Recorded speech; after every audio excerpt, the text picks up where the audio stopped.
Сәлеметсіздер ма, YouTube арнасының көрермендері. Мен бүгін мінекей Сиперус деген гүл осы жайлы видео түсірейін деп жатырмын. Бұл гүл демесе де осы жапырағы әдемі болып тұрады. Пальмаға ұқсайды.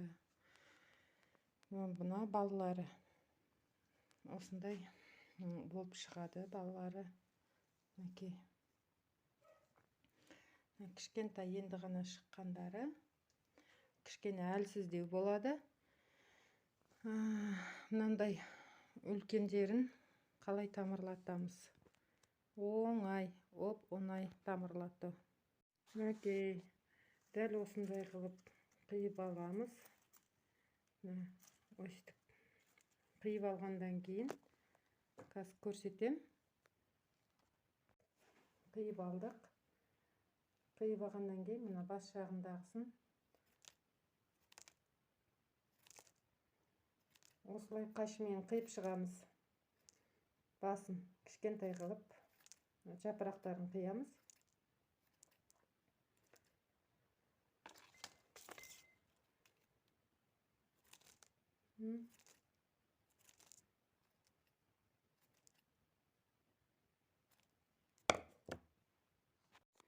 Қиып алдық. Мінекей, кішкентай қылып қиып алғандан кейін бұны осылай суға салып қоямыз. Суға салдық. Болды. Енді осы тамырлайды. Жапырақтарын астынан тамырлайды. Ағақ болып тамырларын шығарған кезде сол жағыменен неге егіп қоямыз ыдыстарға. Топыраққа көміп егеміз. Осындай сиперустар әдемі, жап-жас, кішкентай нәзік сиперустар шыға бастайды. Кейіннен біраз шама өткеннен кейін осылай жуан-жуан болып шыға бастайды. Қалың сиперус пайда болады. Бағана қиған жерін көрсеттім. Сол жерден тамырлатқанмын солай. Осылай отырғызып қойғанмын. Стаканға отырғызғанмын. Мына стаканчик деп тұр. Мындай ыдыстарға отырғызған. Осындай суда тамырлайды. Кейіннен осындай үлкен болып сиперус гүліміз дайын болады.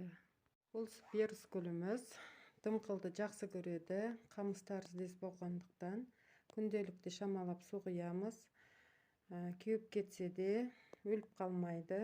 Ешқандай ауру жұқпайды, ауырмайды.